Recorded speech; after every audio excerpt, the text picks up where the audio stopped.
Hey, Shore Millsboro, how are you guys? You guys excited to be in church today? Anybody? Okay. Hey, man, the music was so good, and a couple observations I had though is Corey's energy. Did you guys notice this? Like, I want to have whatever he's having. Like, he is so energetic. I love it. And then you have Reagan over here who sings like she won every American Idol that's ever happened. And at one point in the music, I kind of like lost like track of things, and I thought like her voice was my voice, and I was like, I can sing. No, that's Reagan. That is Reagan. Anyway, I'm so glad to be here. If you've never met me or I've never met you, my name is Joel, and I am the Rehoboth campus pastor. And let me tell you why I'm really excited to be with you guys in Millsboro this morning. I'll show you rather. Here's a picture of our Rehoboth campus that we'll put on the screen. Yep, this is us, and I am wearing the same jacket in this picture as I am here. All right, don't judge me. My wife picked this out for me this morning, so I wore it. But here's what you can't see in this picture. We meet underneath a sub shop in Rehoboth. Like, this isn't a basement. Like, we meet subterranean, okay? And the reason I'm excited to be here today is because this is above ground. Like, your air is so good up here. You guys do not understand. It is so nice to have, like, non-basement air. And so I'm excited to be here. And a couple things about me, if you've never heard me speak. Number one, I like to have fun. And so you can loosen up, you can kind of relax. And the second thing is, the more you interact with me, the shorter I preach. So, okay, there you go. I'm not even offended. Thank you. So let's kind of see if you guys will kind of like interact with me and kind of play along. Did anybody celebrate a birthday recently? Okay, within the last couple months, we even extended to 3 months. Anybody? Okay, couple people. Happy birthday to you guys. I didn't get you anything, but you look good. Keep doing what you're doing. But a few months ago, I celebrated my 42nd birthday, and I know what some of you are thinking. You're thinking, that's the hairline of a 92-year-old. Okay, that is not even a hairline. And I'm kind of used to that whole thing. The other night, me and my wife were getting ready for bed, and I was brushing my teeth, and she was right next to me, and she was staring at me, and I was like, okay, this is good. And then she's like, you have a lot of wrinkles lately. And she's like, here, take some of my face cream. And she starts putting her face cream on my face. And I thought like my biggest hurdle was my bald head, but now I have wrinkles, okay? So anyway, I'm 42 years old. And for my 42nd birthday, I got one of my favorite birthday gifts ever. My family got me a ticket to go watch the Ravens play the Eagles. Come on, somebody. And here's the thing. I know there are some Eagles fans in the room because you all are everywhere, aren't you? Yeah, okay, and I think it's good for you to be in church. You all need Jesus the most. I'm kidding. No, I'm not, but it's okay. Anyway, I was super excited about going to this game, and so the whole week leading up to the game, like nothing bothered me. Like I was just like floating on cloud nine, and so like when my wife was like, hey honey, would you empty the dishwasher? I was like, of course I'll empty the dishwasher. I'm going to the Ravens game on Sunday. When my kids who are like amazing and, you know, also always asking for money. That week when they were like saying to me, hey, Dad, we need money for this birthday party, and we need money for this field trip, and, you know, we need money for Lionel Messi soccer jerseys. I was like, of course you can have money. It's in your mom's purse, okay? Get the money out of her purse. But I'm going to the Ravens game on Sunday. And then on Sunday morning, the Sunday that I preached that morning, then I went to the game later that afternoon. I'm normally like stressed to preach, you know, to stand in front of like 300 people. I don't know if you noticed, but this is stressful. Okay, we have like 600 eyeballs looking at you like, what you going to say today, guy? That's stressful. But that morning I was like, okay, yeah, I'm going to stand in front of 33 or 300 people and preach today, but in a few hours, I'm going to be standing in M&T Bank Stadium with 80,000 people cheering for the Ravens. Then I found out that 50% of them were Eagles fans.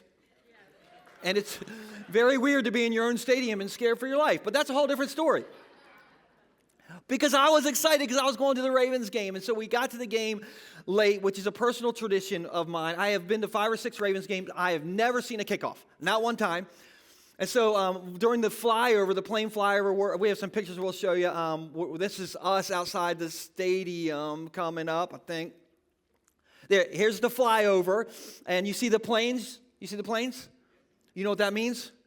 It means we're missing kickoff, is what that means. But that's okay, because we were about to be at the Ravens game, and then we found our seats, and we'll put up that next picture. And this is my dad, of course, you all know him. And this is my brother in the middle, and that's my brother's breathing thing on his nose. He wears it 24/7. He takes breathing very seriously, okay?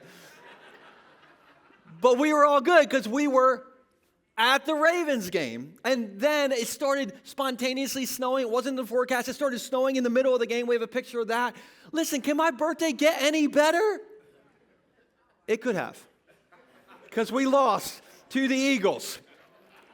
And no, I don't want to talk about it, but I was okay because I got to go to the Ravens game, and all week long, nothing could shake me because I knew I was going to that Ravens game. Now, here's why I told you that. This hit me this week as I was preparing this message. It hit me that I let a Ravens-Eagles game impact my attitude and perspective all week long more than the hope I should have every single day because of Jesus. And that just like pastor confession, okay, I'm a preacher. That hit me like, dang, I got to like work on that. Like I'm a preacher, you know what I mean? And so I want to encourage you this morning that me and you and all of us, we can have hope every single day. Because of Jesus, Jesus can and should impact our attitudes and perspectives every single day. Can I show you how he can impact your perspective right now? Is that okay? Okay, you're alive. Who's breathing right now? Raise your hand if you're breathing. Listen, that's 90% of the room. That is good. You woke up today. You get to be in a personal relationship with Jesus every single day. You get to have a direct connection to the God of the cosmos every single day. Hello. We get the forgiveness of Jesus every single day. And so, listen, that is good news. And so we can have hope because we know this world isn't all there is. We know that there's a day coming. Well, we're not going to be excited about being in the Ravens stadium. There's a day coming where we get to be in Jesus' home stadium called heaven. And here's why that is a big deal. And here's why today's message is called 5-Star Life. It's a big deal because you may be in some 1-star circumstances in your life right now. Hello. But you do not have to be shaken because you have a 5-star hope for your future. You do not have to be shaken because you have a 5-star hope for your future. Now, I like to get you to interact, so I need you to tell 3 people, don't be shook. Don't be shook. Come on, interact. Some of you, come on, interact. All right, some of you are figuring out your lunch plans. That's okay. Hey, I hope you'll hang with me today because I want to talk to you about the hope of heaven. Everybody say the hope of heaven. Now, to do that, I want to show you a passage out of the book of Ephesians. And Ephesians is actually a letter. It's written by a Bible Hall of Famer named Paul, and he wrote it from prison. And so would you say he is living in a 1-star circumstance right then, yes or no? Yes, okay. And so we'll kind of see his attitude, which is amazing to me. But here's an interesting fact about Ephesians chapter 1. It contains the longest run-on sentence in the entire Bible. In the original Greek, it's over 200 words without Paul using one period. And so my man did not have my high school English teacher, okay? Not one period. Now, in our modern translations, we have added periods because I think our high school English teachers got involved with the translations and all that. But originally, it is just from verses 3 all the way to 14, Paul in prison just rattling off all these ways God has blessed him. And he's so excited about it, he forgets his periods. And so I just want to show you one little part of this long run-on sentence of Ephesians. And so here's verse 11. We'll put it on the screen for you. Paul says, furthermore, which doesn't that just sound like a run-on sentence word? He's like, furthermore. And like, all right, we've already been 150 words, Paul. And he's like, furthermore. Furthermore, because we are united with Christ. And when you're a Jesus follower, that means you are united with Christ. We have received an inheritance from God. And part of that is the hope of heaven as Jesus followers. That inheritance is heaven. And so for he chose us in advance, and he makes everything work out according to his plan. Now everybody say inheritance. Okay, an inheritance, just tell me if I'm wrong, it's something that's valuable that gets passed down to you not because you deserve it, but because you're in the family. Am I right? And that is what heaven is for every single Jesus follower, which means, this means that you can be going through a hard season in your life right now, but you know the best is still to come. And Paul was so hyper about that in Ephesians that he forgot his periods. And so I think we can get hyper about that in God's house, and Paul can get hyper about that in prison. Are you with me? And so if you're going through a hard time right now, just know that there is hope ahead. There's hope ahead. And so I just want to talk to you about the hope of heaven. And so here's the first idea. If you're taking notes, I always tell my campus, if you're taking notes, write this down. If you're not taking notes, write this down. Or in 2025, just take a picture of it with your phone. Like it's like digital notes, you know. So here's the first point for today. And we'll put it up here. If you want a 5-star life, set your sights on heaven. Set your sights on heaven. Now, question for you. Does anybody, you have a lot of dreams and you tend to remember a lot of your dreams? Raise your hand if you have a lot of dreams, you tend to remember lots of your okay. Must be nice. Must be nice. The rest of us, maybe you're like me who didn't raise your hand. For me on this, I must dream a lot, but I only remember about one dream a year. And so if it's a bad one, I got to sit with that dream for a year. Like if in the dream, if I lose all my teeth, they fall out, and my wife runs off with Chris Hemsworth or something, I got to sit with that for a year. And so it's terrible. But if you have a good dream, like it's good. You sit with that one for a year. And so I remember when I was about 7 years old, I remember my one dream I had that year. And I vividly remember. It's like my most vivid memory of a dream in my childhood. In my dream, didn't start out good. I died. Don't know how, but I died in my dream. But then the next thing I know, I was standing at the entry gates to heaven. And so I'm like, okay, this is good. I made it to at least the gates. And I was kind of rough as a 6-year-old, so this is, I'm surprised. But then things got weird again because in my dream, a giant desktop computer appeared between me and the gates. And it was huge, okay? This is like 1989. So this is like a Tandy 486 computer or something. And it said, choose your heaven experience. And there was 4 options. And I could have chose the beach, the mountains, the lake, or Toys R Us. Listen, I didn't come up with this. This was the Lord's idea, in my dream at least. And so I remember I had to jump on this. Just track with me. This is a dream. I had to jump on this keyboard to choose my selection. I chose Toys R Us, obviously, And so I chose Toys R Us. I jumped on the enter button, and I woke up. I woke up, not in Toys R Us. I woke up in my bedroom with my dinosaur sheets, okay? And I've had the last 35 years to think about what happens after enter. What happens like after the next screen? And then now Toys R Us has gone bankrupt, so I'm very confused about this whole dream in general. But I think for a lot of us, that's how we feel about heaven. We're like confused about it, and we're like, I wonder what it's like, and there's so much that we don't know, and maybe you think like, do we wear togas? Do we like float on the clouds? Is it like a 24-hour-a-day, 7-day-a-week church service? Which I'm a preacher, and like I like church as much as the next person, but that's a lot of church. Anybody else think that might be a little too much church? See, you're weird. You don't know how to say yes in church, do you? You're like, I don't know. But like for me, I'm like, I don't know. What is it like? And the thing is, putting all my cards out on the table, a lot of heaven is a mystery. Like there's stuff that we just don't know. But there's a lot that we do know. And so Paul, the guy who wrote the longest run-on sentence in the Bible, he said this in a different letter in Colossians 3, verse 1. He said, since you have been raised to new life with Christ, set your sights on, let's read this together on 3. 1, 2, 3. The realities of heaven, where Christ sits in the place of honor at God's right hand. In other words, Paul's like, there are some realities of heaven that we do know. And you should set your sights on them. And so I want to just tell you 3 things that we know about heaven. And the first one that we'll throw up on the screen is this. We know in heaven, we get a new home. Now, anybody have any things about your house that just are little repair things that are not fixed that annoy you? Come on, raise your hand if you got those little annoying ankle biters about your house. Yeah, in my house, my breakers trip just randomly, but only in the winter. Why? Nobody knows.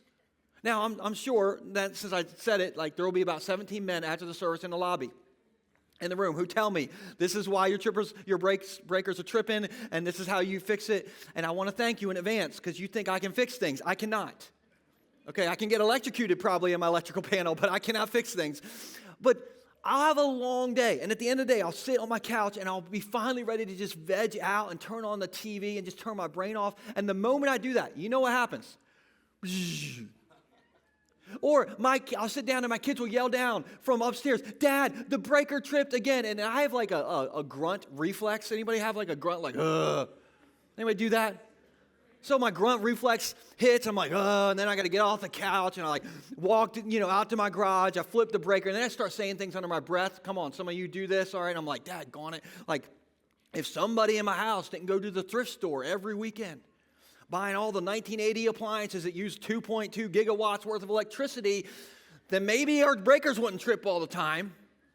Now, I'm not going to say who that somebody is. I am not going to throw my wife under the bus. I am not going to do that. She went to Fenwick, so she didn't hear that part. But like, there's these little annoying things about my house. And I know this is like first world problems, but like the breakers trip. I got this one door that won't close right. My bathroom sink is always clogged with air. How is that even possible? I don't even know. But we all have annoying little things about our house. And here's what's amazing. The Bible says that in heaven, we're going to get a new home one day. And it gets better. It is going to be problem-free forever. And what's interesting about heaven is when the Bible describes it, it describes it a lot more like a new and improved earth than like us floating in the clouds. And so here's some of the descriptions that Revelation uses to describe what heaven's going to be like. And we'll put this up here for you. Revelation shows us that heaven's a city. Heaven is full of mountains and rivers, and my favorite thing I'm looking forward to is the crystal sea. Any beach people in the room? Come on. We got a crystal sea. We don't got a crystal sea out here, I'll tell you that. Heaven's streets are gold. Heaven's gates are solid pearl. Heaven's building material of choice is jasper and gemstones. Heaven's full of mansions with many rooms. Like the Bible tells us, this is the reality. Like this is the hope of heaven. And so Paul's like, listen, don't set your sights on HGTV. Don't set your sights on Joanna Gaines and what she's saying to build. Like set your sights on what your future home is going to be like. Like no more roof replacements. No more the hot water heater went up. Okay, no more electric bills. No more all this other stuff. Like heaven is going to be like you won the HGTV Dream House. You ever seen that before, the Dream House? Except this one's going to be sponsored by K Jewelers because there's gemstones all over everything in heaven. So just imagine your house is like great, but it's got diamond siding. I think the kids these days would say like heaven's going to be dripping. Okay, I don't know if you know what that means, but that is what my kids call like a lot of jewelry. And so heaven is going to be, we're going to get a new home. Here's something else. We know in heaven we get a new body. Come on, somebody. Come on, can I get an amen from the back of the room if you're excited about anybody? Yes. Now, when I was younger, I used to have the best injury stories. Like I remember my senior year of high school, the day before prom, my senior prom, I'm surfing over at Indian River Inlet, and I'm on the south side of the inlet, which is more of a shore break wave, and the waves were really big that day. And so I took this wave, and I wiped out. And it's shore break. And so I went, this is true, I went face first into the sand, and it ripped all the skin off my nose. The day before my senior prom. And so for my senior prom pictures, I had like an open face wound. And as a guy, that is awesome. Like it was like the best. I could not find any pictures this week, but I'm telling you, like I had like no skin on my nose at all. Okay, and so like, and I don't say this in a bragging way, but do you know who won like prom king? Do you know? I won. Why? It's not this, obviously. It's because I didn't have any skin on my nose. How do you not vote for that? Like when you were younger, you had great injury stories. Nowadays, listen. The other day I was sleeping And I guess in my sleep, apparently I had my arms underneath my pillow and I was laying on my stomach. It cut off all the circulation to my arms. So when I woke up, I had like injured arms. Like I'm walking around, I can't even, like my arms hurt. And my wife's like, what's wrong with you? I'm like, I got injured. She's like, how? Sleeping, okay? Don't ask, like sleeping. And maybe you can relate to this, but the older you get, the more your body falls apart. Isn't that true? And so we have, there's arthritis, and there's, back pain, and there's cancer, and dementia, and diabetes, and there's, you got your hip replaced, and then you get your knee replaced, and then you get your other knee replaced, and then you need bifocals, and then they come out with trifocals, and you need those, and then, who knows, maybe there's quadfocals now, but if there are, listen, do you know who needs them? You probably do, right? And all these things start to fall apart, and so here's what's interesting about Paul. This is what he says about heaven and our bodies. And we'll throw this up on the screen for 2 Corinthians chapter 5, verse 1. Paul says this, and he's very diplomatic about how he says it. He says, for we know that when this earthly tent we live in is taken down, that is a nice way of saying when you die. He says, we will have a house in heaven. I told you that part. An eternal body made for us by God himself. Look, turn to the person next to you and just tell them, cancel that Botox appointment. Just cancel it. You don't need it. It's going to be gone. It's going to be taken care of in heaven. And so, in other words, what Paul just said is all your aches and your pains and your hitches and your giddy up, all that stuff is going to be gone in heaven. And you're going to get a new and improved God bod. And that is amazing news. And so Paul's like, set your sights on that. And here's something else. We know in heaven that we get a new reunion. A new reunion. Now, I want to show you a picture of my dog, Eli. We'll put up on the screen. This is my dog, Eli. And I'm going to be kind of like, I can't dive too deep into this because if I do, I'll start crying up here. And some people are sympathy criers. And so if I start crying, you might start crying, and we're all crying, and it just makes church really weird. So I can't go too deep into this, but Eli, we had to put him down a few weeks ago. And he was 16 years old and 10 months. We had him the whole time. I miss this dog so much. And he was really failing. His health at the end was failing. And we actually had to have a vet come out to the house to put him down. And her name was Karen. And she was amazing. Just the best. And so when she put Eli down, he was in my wife's arms, and she looked at us and she said, he's gone for now. And then she said, I know you guys are Jesus followers, because we had a conversation with her before that. And she said, I know you are Jesus followers, so I don't know what you believe about this, but she said, I really believe that one day we're going to be reunited with all of our pets in heaven. And at this point, I would normally break the tension by making a joke about how cats aren't going to be in heaven. But I'm not going to do that because I don't want to offend cat people. Okay, so, but in that moment, which was gut-wrenching for me, like truly gut-wrenching, that gave me so much comfort. Now, I'll be honest, I don't know biblically if that is true. I like to believe that if the Garden of Eden is a glimpse of heaven and there are animals in the Garden of Eden, I like to believe that we're going to be reunited with our pets, all of them, including cats, in heaven. I want to believe that. I don't know that for sure, but I 100% know that we will be reunited with our past loved ones who were Jesus followers in heaven. And we are going to have a reunion, and it's going to be a party like 1999, people. I'm going to get to have a reunion and see my mom and papa more. I'm going to get to see my mom, Tice. I hope that I get the chance to see one of my high school best friends, Jesse, who passed away way too young.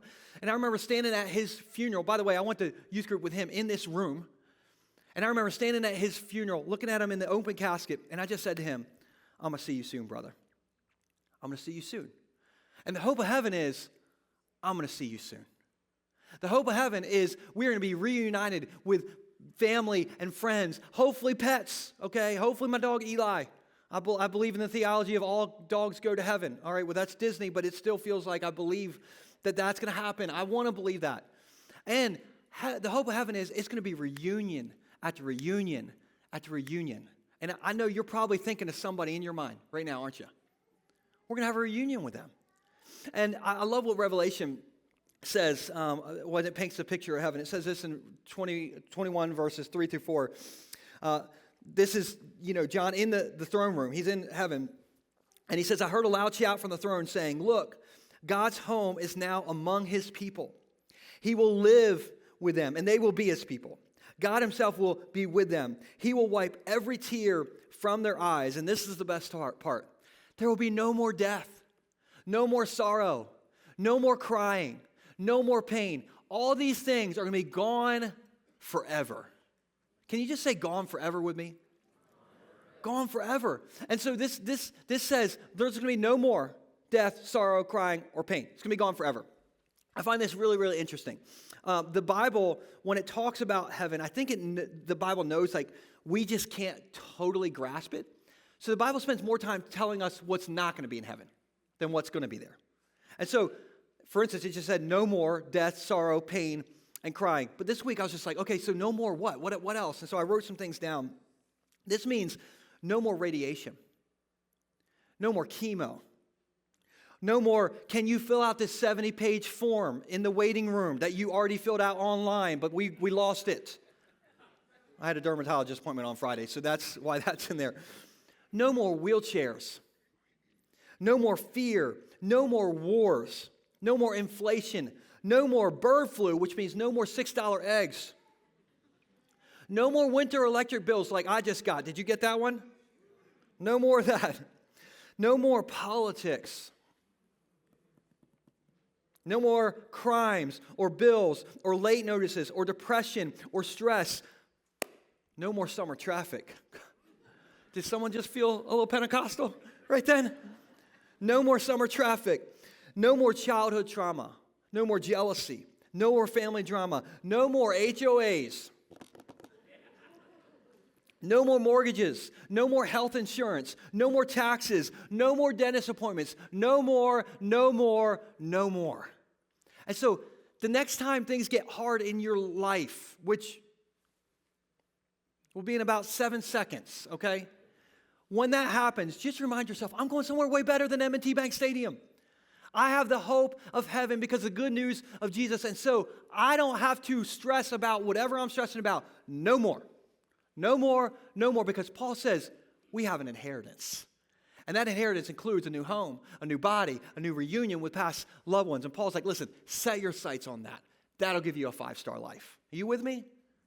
I mean, that's good news. And so here's the second idea. If you want a 5-star life today, remember this is the messy middle, but the best is still to come. Now, everybody say the messy middle. The messy middle. We're going to do this again, because remember, the more you participate, the shorter we go. The messy middle. Okay, so I feel like I am in the messy middle in my life right now, and basically, let me show you why. Here's a picture of my two children, Nora and Nixon. All right, this is Nora and Nixon, and Nora's 11, Nixon is 9, and they're amazing. But raising kids, if you're a parent, isn't it the hardest thing you've ever done in your life? Isn't it the hardest? Oh my goodness, listen, I'd separate my life into 2 phases. Before kids, that's BK, and then after kids, that's AK. Guess which phase I lost my hair in? The kids phase. Listen, it is so hard raising kids, and I listen to these podcasters who say your 30s and 40s is called the messy middle. That's what they call it. They say that's the phase where your work responsibilities, your personal responsibilities, your family responsibilities, your financial responsibilities all peak, and your disposable income and free time is in the gutter, the messy middle. Is anybody feeling that right now? And so, and I told you, I love my kids, but it's mostly their fault. You know what I mean? Like this week, we just paid off a used clarinet that almost cost us $1,000 for my daughter's 5th grade band. That was just like a normal Tuesday. And I can't even get into like how many snow days and arranging all that has been this school year. It is the messy middle. And the reality is the messy middle is not just for someone who is in your 30s and 40s. I think the Bible would say we're all in the messy middle. The Bible kind of separates humanity into 3 different phases. And so if you kind of like have an overview of the Bible, this is kind of the 3 phases. First off, you have the Garden of Eden phase.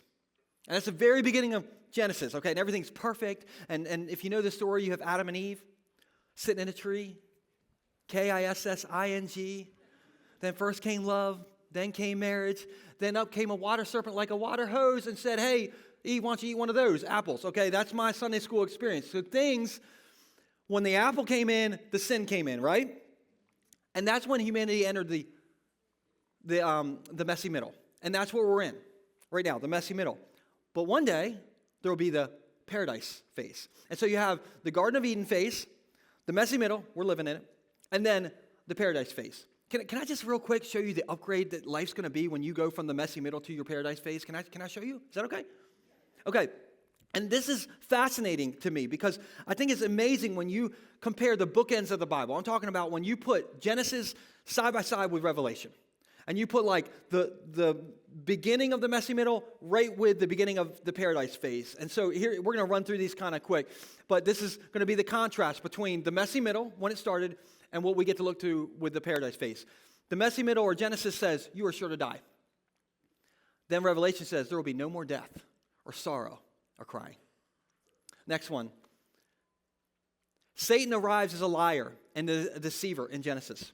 Then in Revelation, Satan is destroyed and removed forever.